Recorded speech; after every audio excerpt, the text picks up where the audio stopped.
Hello, I'm gonna make a quick video on how to get through um, the Archon Priest Strike level, not the fight, relatively quickly as a hunter.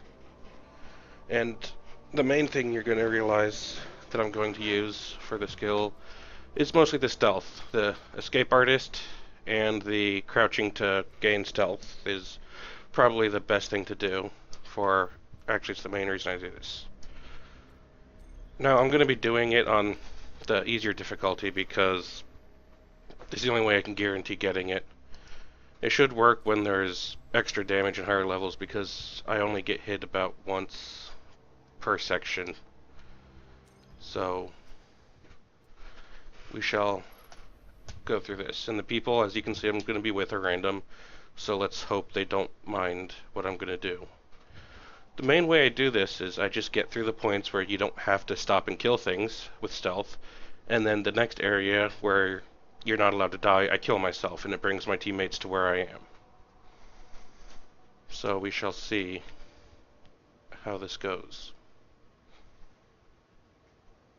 after I get a team. Patiently waiting for a team. Might be editing this part out. Team waiting, patient, team wait. Doop, doop, doop.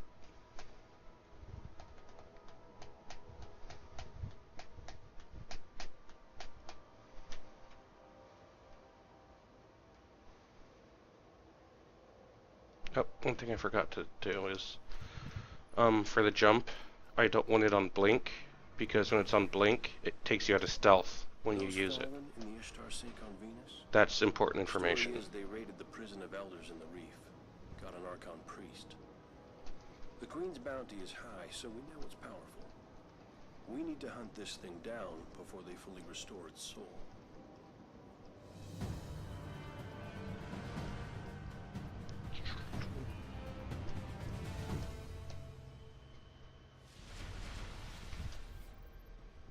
It won't take them long to restore the Archon Priest's soul.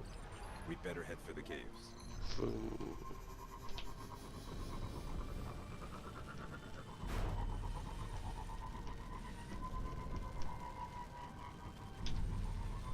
Now, since, as I said, this involves dying, technically wiping, it can't be done for Nightfall, because that would just send you back into orbit. So the only way you could do this strategy on Nightfall is if you have a group of 3 hunters.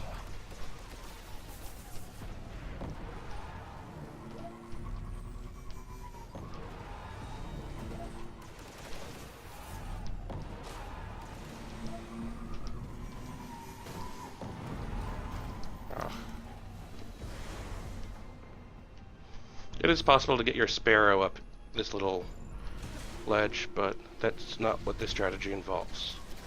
Thanks. What are they doing in here? First off, right when you get to this little thing, you crouch for stealth. Run this way, jump up onto this little thing, and then jump up here, and then you blink strike a guy, which then gives you invisibility for the rest of the way, up to here. And in this strike, there's no enemies up here, so it's completely safe.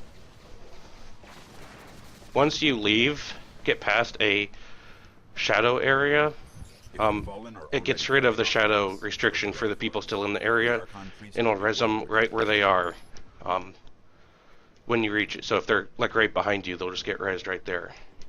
And then we just jump off this cliff,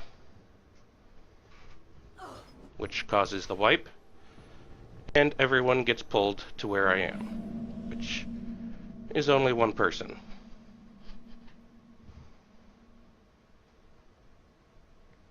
But here we are. See, he got summoned to me, and now we do this section, which he's okay. I thought he was going the other direction. Was a little confused.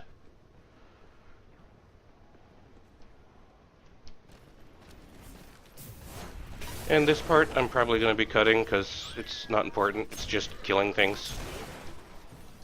sometimes when you do the wipe this way, I don't know how to get it, but these adds down here won't spawn.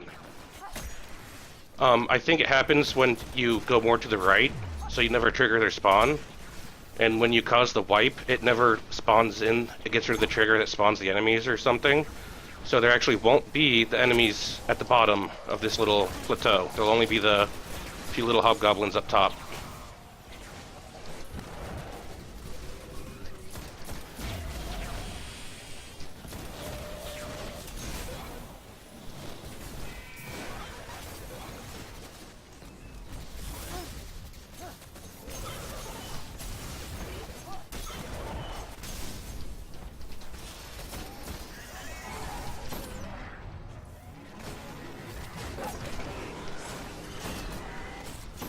Okay. We'll need to get through. I'll check it out. Now, this could be used for speedrunning like specific instances if you wanted to, because you could have the hunter spec just to get you past most of the boring stuff and have other people spec to kill ads really quickly. But since you can change things in the middle of things, it's all up to you. Just kind of requires the stealth to make it easy.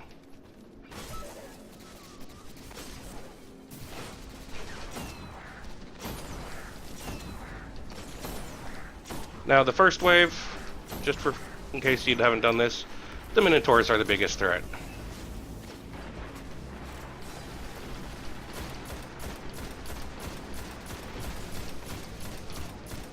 So I kind of like to have one person get rid of the Minotaurs as fast as they can.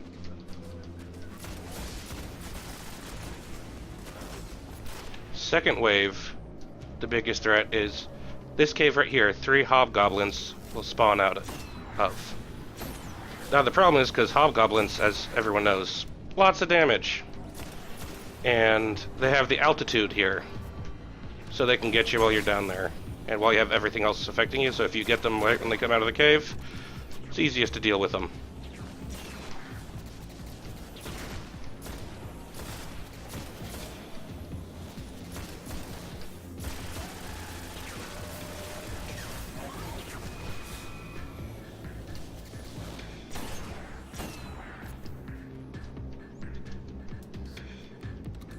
Next, it's the wave with the Hydras.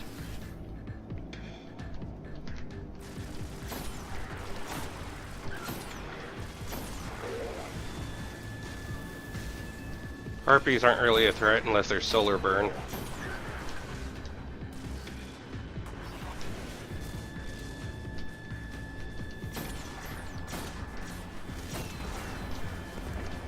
Okay, now time for the next segment. I'm going to be showing you how to skip an easy way, so you don't have to experiment on what paths to take. Picking up fallen comms. They're restoring the Archon Priest. We'd better move. No, the part with the pike, one thing you need to know if you haven't noticed when doing this is pikes, when you hit the R1 or L1, they strafe a little bit. They're going to be using that to be dodging most of the Harpies stuff at the beginning. So, hobgoblins, of course, you ignore them. These Harpies might begin to shoot, you just strafe out of the side.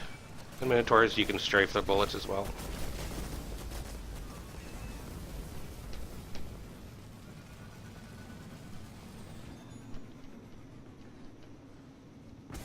Now, at this part is where the next stealthing part begins. You eject, crouch here for the first stealth. Run.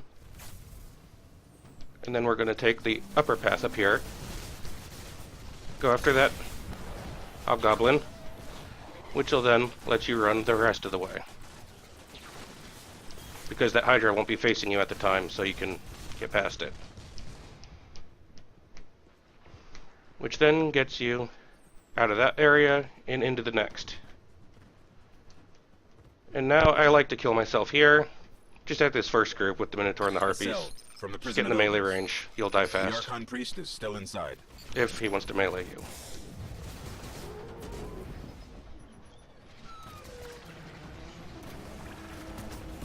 Oh, I guess one other person entered range.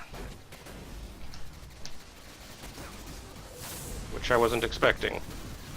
Because now the third person, if he doesn't know what he's doing, won't be able to get to us.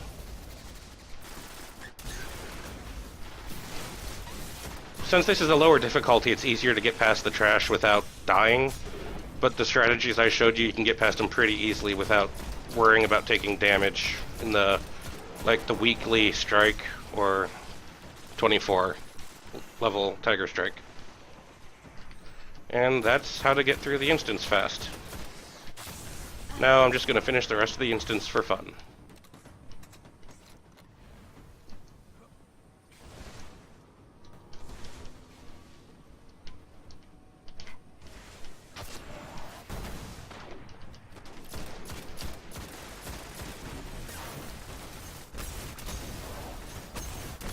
Also, you could always use the stealth from the Blade Flurry, or I like to call it Blade Flurry, Blade Dance, if you need an extra stealth to get past areas in other levels or something.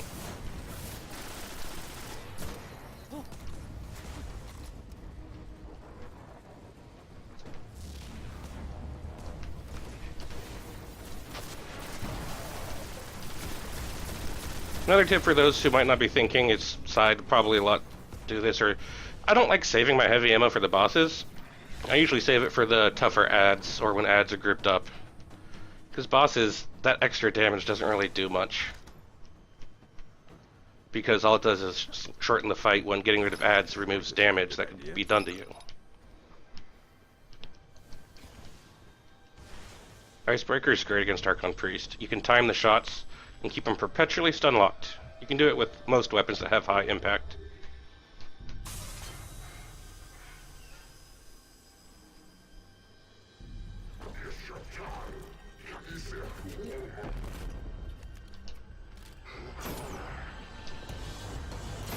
Whenever he puts his hands back on the gun, it's okay to shoot him again, to stun him.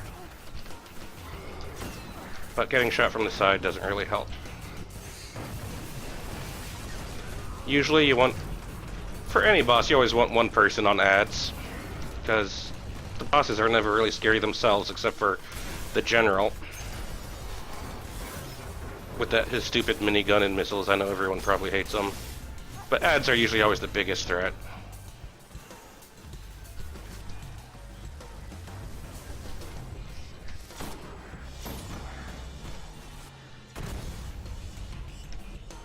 Green Gusher. Still obsessively pick those up for some reason. Boom. Not only does pacing out your shots like this keep them stun locked, with Icebreaker, gives you more time to regen ammo, which gives you more time to stun lock him.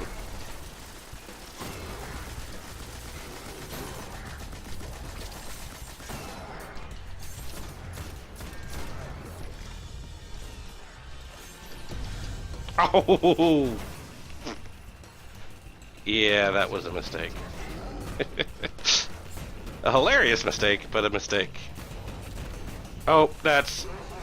yeah, not a good thing. At least he got me up.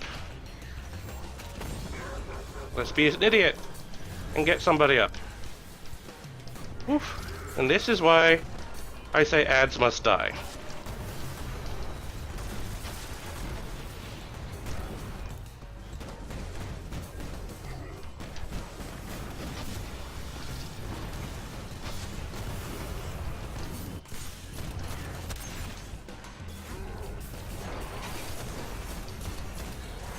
Oh, I guess they got him. And that's the run. If you watched this all the way through, I thank you. If you watched it part of the way through, I still thank you, and have a good day.